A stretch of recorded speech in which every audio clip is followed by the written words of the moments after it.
बादलों के ऊपर तैरता एक इंजीनियरिंग चमत्कार। क्या आपको लगता है कि एक पुल बनाना बस खंभे खड़े करने और कंक्रीट डालने का काम है? तो जरा सोचिए कि 350 मीटर गहरी खाई के बेस में खंभे गाड़ना कैसा होगा। यह ऐसा है जैसे दो बहुत बड़े गगनचुंबी इमारतों को एक के ऊपर एक खड़ा कर दिया जाए।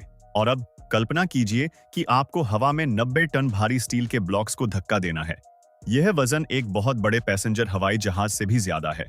आज हम फ्रांस के दक्षिण में टार्न नदी की घाटी के ऊपर चलेंगे। आज आप देखेंगे कि कैसे 13 साल की रिसर्च और 3 साल की दिन रात की मेहनत ने एक असंभव लगने वाले काम को एक ऐसे पुल में बदल दिया जो सच में बादलों के ऊपर तैरता है। आप जानेंगे कि इस अनोखे कंस्ट्रक्शन के लिए एक खास डैमर एसफॉल्ट का आविष्कार क्यों करना पड़ा, जो इससे पहले दुनिया में कहीं मौजूद ही नहीं था। और वीडियो के अंत तक आपको समझ आ जाएगा कि इसे बनाने वाले इंजीनियर आखिरी मिनट तक इस बात को लेकर डरे हुए क्यों थे कि यह प्रोजेक्ट सफल होगा भी या नहीं। तो क्या आप तैयार हैं ऊंचाई के इस शानदार सफर के लिए? चलिए शुरू करते हैं। समस्या: एक ऐसी घाटी जिसे पार करना नामुमकिन था। हर साल गर्मियों में अगस्त के आखिर में फ्रांस के दक्षिण में एक ही नजारा देखने को मिलता था। हजारों गाड़ियां, जिनमें पेरिस से समुद्र या स्पेन की तरफ जाने वाले टूरिस्ट होते थे, वो मैप के एक ही पॉइंट पर आकर फंस जाते थे। यह पॉइंट था मिल्लाओ नाम का एक छोटा सा शहर जो टार्न नदी की घाटी में बसा था। मेन हाईवे सीधे इस शहर के बीच से होकर गुजरता था और इसे बाईपास करने का कोई दूसरा रास्ता नहीं था। छुट्टियों के पीक दिनों में ट्रैफिक जाम 20 किलोमीटर तक लंबे हो जाते थे। लोग घंटों अपनी गाड़ियों में फंसे रहते थे। सामान ले जाने वाले ट्रक एक दिन लेट हो जाते थे और बच्चों से भरी बसें बिना हिले धूप में खड़ी रहती थीं। A75 हाईवे, जिसे पेरिस को दक्षिण फ्रांस से जोड़ने के लिए 1975 से बनाया जा रहा था, उसका काम 30 सालों तक किलोमीटर दर किलोमीटर चलता रहा। लेकिन मिल्लाओ के पास आकर यह हाईवे अचानक रुक जाता था। इसके सामने टार्न नदी की घाटी थी, जो बहुत चौड़ी, बहुत गहरी और दोनों तरफ से खड़ी चट्टानों वाली थी। यहां आकर सड़क खत्म हो जाती थी। इस विशाल घाटी को कैसे पार किया जाए, यह किसी को नहीं पता था। सबसे आसान तरीका यही था कि शहर के बीच से होकर जाया जाए और लंबे ट्रैफिक जाम में फंसा जाए। इंजीनियर इस बात को अच्छी तरह जानते थे कि यहाँ एक पुल की जरूरत है, लेकिन यह घाटी इतनी चौड़ी और गहरी थी कि कोई भी आम पुल यहाँ काम नहीं कर सकता था। दोनों किनारों के बीच की दूरी लगभग 2.5 किलोमीटर थी और घाटी का बेस सड़क के लेवल से 270 मीटर नीचे था। यह बिल्कुल ऐसा था जैसे आप आईफल टावर को एक गड्ढे में खड़ा कर दें और फिर भी उसके ऊपर सड़क बनाने के लिए जगह बच जाए। उस समय तक दुनिया में किसी ने भी इतनी ऊंचाई पर कोई ऑटोमोबाइल पुल नहीं बनाया था। रिसर्च और विरोध: 13 साल का लंबा इंतजार। 1987 में फ्रांस की सरकार ने आधिकारिक तौर पर रिसर्च शुरू की। कंस्ट्रक्शन नहीं, डिजाइनिंग भी नहीं, सिर्फ एक रिसर्च, सिर्फ यह समझने के लिए कि क्या ऐसा पुल बनाना सच में मुमकिन है भी या नहीं। जियोलॉजिस्ट्स ने घाटी के बेस की मिट्टी और चट्टानों की जांच की। मौसम विज्ञानियों ने हवा की स्पीड नापी और मैथमेटिशियंस ने कंप्यूटर पर मॉडल बनाए। इस तरह 13 साल बीत गए। इस लंबे समय में सरकारें बदलीं, बजट बदले और यह बहस भी चलती रही कि क्या सच में इस पुल की जरूरत है। प्रोजेक्ट का विरोध करने वाले लोग साफ कहते थे कि यह बहुत महंगा है, बहुत मुश्किल है और इसकी लागत कभी वसूल नहीं होगी। लेकिन इसका सपोर्ट करने वालों का जवाब था कि हर गर्मियों में यह घाटी ट्रैफिक जाम की वजह से लाखों यूरो का नुकसान झेलती है और टूरिस्ट यहां से गुस्सा और थकान लेकर लौटते हैं। यह बहस लंबी चली, लेकिन ट्रैफिक जाम वैसे ही चलते रहे। पर इन्हीं सालों में यूरोप के दो अलग अलग कोनों में दो जीनियस लोग, जो अभी तक एक दूसरे को नहीं जानते थे, वो उन चीजों पर काम कर रहे थे जो आगे चलकर इस महान प्रोजेक्ट का हिस्सा बनने वाली थी। दो जीनियस लोगों का मिलन, इंजीनियर और आर्किटेक्ट। इनमें से एक थे फ्रांस के इंजीनियर मिशेल विरलोगर, जो पहले ही दुनिया के सबसे लंबे केबल वाले पुलों में से एक को बना चुके थे। 1995 में जब उन्होंने नॉर्मंडी ब्रिज बनाया था, तब वह दुनिया का दूसरा सबसे लंबा केबल स्टेट ब्रिज था। उन्हें अच्छी तरह पता था कि तारों केबल्स की कैलकुलेशन कैसे करनी है, वजन को कैसे बांटना है और भारी ऊंचाई पर स्टील को कैसे मजबूत रखना है। दूसरे व्यक्ति थे ब्रिटेन के आर्किटेक्ट नॉर्मन फॉस्टर, जिनका नाम पहले ही दुनिया भर के दर्जनों देशों की शानदार बिल्डिंग्स पर लिखा जा चुका था। वो सिर्फ इस बात पर ध्यान नहीं देते थे कि कोई स्ट्रक्चर कैसे खड़ा रहेगा, बल्कि वो इस बात की भी परवाह करते थे कि वो दिखने में कैसा लगेगा। उन्होंने बर्लिन के राइक्सटैग बिल्डिंग को री-डिजाइन किया था और दुनिया भर में कई एयरपोर्ट्स बनाए थे। वो बड़ी चीजों को खूबसूरत बनाना जानते थे। जब इन दोनों को एक साथ लाया गया, तो उन्होंने जो प्रपोजल दिया, उसे देखकर सरकारी अफसर हैरान रह गए। उन्होंने एक केबल स्टे ब्रिज का प्रपोजल रखा। इसका मतलब था कि सड़क सीधे खंभों पर नहीं टिकेगी, बल्कि वो हवा में स्टील के मोटे तारों के सहारे लटकी रहेगी। ये तार खंभों से निकलकर सड़क को सपोर्ट देंगे। इस डिजाइन का फायदा यह था कि हर 20 मीटर पर कोई खंभा खड़ा करने की जरूरत नहीं थी। मिल्लो के मामले में बीच के 6 पिलर्स के बीच की दूरी 342 मीटर रखी गई। यह इतनी दूरी है जिसे एक आम इंसान पैदल चलने में 4 मिनट का समय लेता है। पुल में 7 खंभे और 8 स्पैन्स होने थे। इसकी कुल लंबाई 2460 मीटर और चौड़ाई 32 मीटर तय की गई, जिसमें दोनों तरफ 2-2 लेन थी। सबसे ऊंचे खंभे को घाटी के बेस से 245 मीटर ऊपर तक जाना था और सड़क के ऊपर वाले हिस्से को मिला लें तो कुल ऊंचाई 343 मीटर होनी थी। यह ऊंचाई आईफल टावर से भी 19 मीटर ज्यादा थी। फंडिंग का जुगाड़।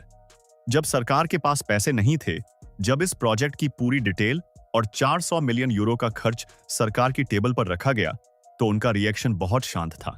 सरकार के पास इतना पैसा नहीं था। तब एक नया तरीका निकाला गया, कंसेशन।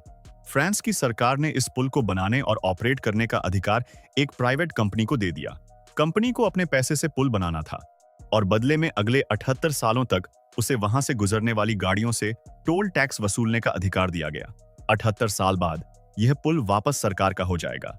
इस काम का जिम्मा आईफेज नाम के ग्रुप ने लिया।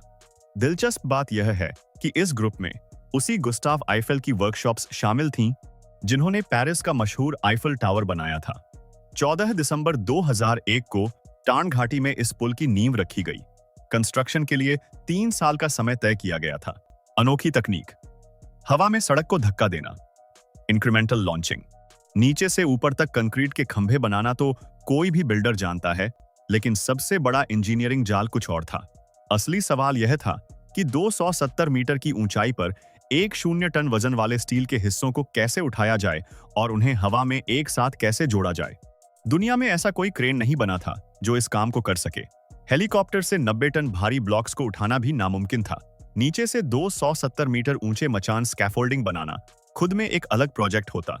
तब इंजीनियरों ने एक ऐसा तरीका निकाला जिसने सबको हैरान कर दिया। इस तकनीक को इंक्रीमेंटल लॉन्चिंग कहा जाता है। सड़क के हिस्सों को हवा में नहीं जोड़ा गया, बल्कि उन्हें किनारे पर जमीन के लेवल पर जोड़ा गया। फिर भारी हाइड्रोलिक मशीनों की मदद से उस पूरी सड़क को हवा में धीरे धीरे दूसरी तरफ धकेला गया। जरा सोचिए, आप 270 मीटर गहरी खाई के ऊपर हवा में एक ऐसा दराज ड्रॉर खिसका रहे हैं जिसका वजन 36,000 टन है। एफएज कंपनी ने सड़क के 200 स्टील ब्लॉक्स बनाए थे। हर ब्लॉक का वजन 90 टन तक था और वो 22 मीटर तक लंबे थे। हर हिस्से को लेजर और प्लाज्मा कटिंग से इतनी बारीकी से काटा गया था कि 1 मिलीमीटर की भी गड़बड़ न हो। अगर जमीन पर कोई गड़बड़ होती तो सुधारी जा सकती थी, लेकिन 270 मीटर ऊपर हवा में यह एक बड़ी तबाही ला सकती थी। सड़क को घाटी के दोनों किनारों से एक साथ धकेला जा रहा था। हर खंभे पर हाइड्रोलिक मशीनें लगी थीं जो सड़क को आगे बढ़ाती थीं। इनके आगे बढ़ने की स्पीड सिर्फ 150 मिलीमीटर प्रति मिनट थी। इतने भारी वजन के लिए यही स्पीड सबसे सुरक्षित थी। अगर ज्यादा तेज धकेलते तो सड़क में वाइब्रेशन होने लगता। सड़क को बीच में लटकने से बचाने के लिए उसके आगे एक खास धातु की नाक लगाई गई थी, जो आगे जाकर अगले खंभे को सपोर्ट करती थी। इस पूरे काम को सैटेलाइट नेविगेशन के जरिए कंट्रोल किया जा रहा था। सड़क के हर पॉइंट को 1 मिलीमीटर की एक्यूरेसी के साथ ट्रैक किया जा रहा था। अगर कहीं भी लिमिट से ज्यादा गड़बड़ होती तो सिस्टम अपने आप मशीनों को रोक देता था। इतनी ऊंचाई पर इंसान के रिएक्शन टाइम पर भरोसा नहीं किया जा सकता था। 28 मई 2004 को आखिरकार सड़क के दोनों हिस्से टार्न नदी के ठीक ऊपर हवा में आकर जुड़ गए। यह वो पल था जिसका पूरी टीम 2 साल से इंतजार कर रही थी। एक विशेष डामर, जिसका आविष्कार सिर्फ इस पुल के लिए हुआ। आप सोचेंगे कि जब खंभे खड़े हो गए और 36,000 टन स्टील हवा में जुड़ गया तो सड़क पर डामर एसफॉल्ट बिछाना कौन सा मुश्किल काम होगा। लेकिन सच तो यह है कि इसी काम ने इंजीनियरों की नींद उड़ा दी थी। इस पुल पर आम डामर काम नहीं कर सकता था। स्टील का पुल आम कंक्रीट की सड़क से बहुत अलग तरीके से बर्ताव करता है। गर्मी में स्टील फैलता है और ठंड में सिकुड़ता है। 270 मीटर की ऊंचाई पर दिन और रात के तापमान में बहुत ज्यादा फर्क होता है। इसलिए पुल की सड़क हमेशा मिलीमीटर में हिलती और खिसकती रहती है। अगर वहां आम डामर बिछाया जाता तो वह इन हरकतों की वजह से बहुत जल्दी टूट जाता और उसमें दरारें आ जाती। दरारों से पानी अंदर जाता और स्टील में जंग लग जाती। 270 मीटर की ऊंचाई पर सड़क को बार बार रिपेयर करना बहुत महंगा और मुश्किल काम था। इंजीनियरों को एक ऐसा डामर चाहिए था जो इतना मुलायम हो कि स्टील के साथ खिंच सके और सिकुड़ सके, लेकिन साथ ही इतना मजबूत भी हो कि भारी ट्रकों का वजन बर्दाश्त कर सके। उस समय दुनिया में ऐसा कोई मटेरियल नहीं था। 3 साल तक लैब में इसके लिए रिसर्च चलती रही। अलग अलग केमिकल्स मिलाए गए, टेस्टिंग हुई और अंत में एक बिल्कुल नया फॉर्मूला तैयार किया गया। मिल्लौ वियाडक्ट पर बिछाया गया। डामर आम सड़कों से पतला है, लेकिन यह एक तरह से स्टील के ऊपर तैरता है। यह दुनिया का इकलौता ऐसा डामर है जिसे सिर्फ और सिर्फ इसी एक पुल के लिए बनाया गया है। आज 20 से ज्यादा साल बीत जाने के बाद भी इस पुल का डामर बिल्कुल सही सलामत है और इसे एक बार भी बदलना नहीं पड़ा है। यह साबित करता है कि इंजीनियरों की रिसर्च कितनी परफेक्ट थी। विरोधियों का डर और असली लोड टेस्टिंग। जब घाटी में काम चल रहा था तब भी बाहर प्रोजेक्ट का विरोध जारी था। कुछ लोग कहते थे कि यह पुल बहुत भारी है और जमीन धंस जाएगी। कुछ का कहना था कि 78 साल का कंसेशन बहुत लंबा है। कुछ को लगता था कि हाईवे शहर के बाहर से जाएगा तो मिल्लौ के दुकानदारों का नुकसान होगा। सबसे बड़ा सवाल यह था कि क्या सच में इतने महंगे पुल की जरूरत है। लेकिन सारी बहस तब खत्म हो गई जब नवंबर 2004 में पुल का फाइनल लोड टेस्ट किया गया। 920 टन वजन वाले भारी ट्रकों को एक साथ पुल पर ले जाया गया। पूरे पुल पर हर जगह सेंसर लगे हुए थे जो लाइव डाटा दे रहे थे। रिजल्ट बिल्कुल वैसा ही आया जैसा इंजीनियरों ने कागजों पर कैलकुलेट किया था। पुल का झुकाव और खिंचाव एकदम लिमिट के अंदर था। यह इंजीनियरिंग की दुनिया का वो शानदार पल था जब थ्योरी और असलियत बिल्कुल 100% मैच कर गई। उद्घाटन, वर्ल्ड रिकॉर्ड और बादलों के ऊपर का नजारा। 14 दिसंबर 2004 को फ्रांस के राष्ट्रपति जाक शिराक ने पैदल चलकर इस पुल का उद्घाटन किया। उन्होंने कहा कि फ्रांस उन चीजों को भी कर सकता है जो असंभव लगती हैं। बनते ही मिल्लौ वायडक्ट का नाम Guinness book of world records में 3 जगह दर्ज हो गया। दुनिया का सबसे ऊंचा खंभा 245 मीटर, सबसे ऊंचा स्ट्रक्चर 343 मीटर और जमीन से सबसे ऊंची सड़क 270 मीटर। लेकिन इस पुल की सबसे खूबसूरत चीज वो है जिसे किसी भी कागजी प्लान में नहीं लिखा गया था। वो है यहाँ का कोहरा। सर्दियों में जब टांड घाटी में घना कोहरा भर जाता है तो पुल के नीचे के खंभे सफेद कोहरे में छुप जाते हैं। उस वक्त पुल पर ड्राइव करने वालों को नीचे कुछ नहीं दिखता, सिर्फ सफेद बादलों का समंदर दिखता है। दूर से देखने पर ऐसा लगता है जैसे यह सड़क हवा में जादू से तैर रही है। इसी नज़ारे को देखने के लिए आज दुनिया भर से लाखों टूरिस्ट मिल्लौ आते हैं। जिन लोगों को लगता था कि शहर का व्यापार खत्म हो जाएगा, वो गलत साबित हुए, क्योंकि अब लोग खास तौर पर इस पुल को देखने आते हैं। यह पुल एक 120 साल तक सुरक्षित खड़ा रहने के लिए डिजाइन किया गया है। आईफेज कंपनी का कंसेशन 31 दिसंबर 2079 को खत्म होगा, जिसके बाद यह पुल फ्रांस की सरकार का हो जाएगा। एक दिलचस्प बात यह भी है कि यह पुल बिल्कुल सीधा नहीं है, बल्कि इसमें 20 किलोमीटर के रेडियस का हल्का सा घुमाव दिया गया है। ऐसा इसलिए किया गया ताकि जब कोई ड्राइवर इस पर आए तो उसे पूरा पुल दिखाई दे और हवा में तैरने का मनोवैज्ञानिक डर कम हो सके। 30 साल तक जो सड़क अधूरी पड़ी थी, 13 साल तक जिसकी रिसर्च चली और जिसे बनने में 3 साल और 400 मिलियन यूरो लगे, आज वह एक सच्चाई है। एक ऐसा पुल जिसे बनाने के लिए बादलों से बातें करते मचान बनाने पड़े और 36,000 टन स्टील को हवा में धक्का देना पड़ा।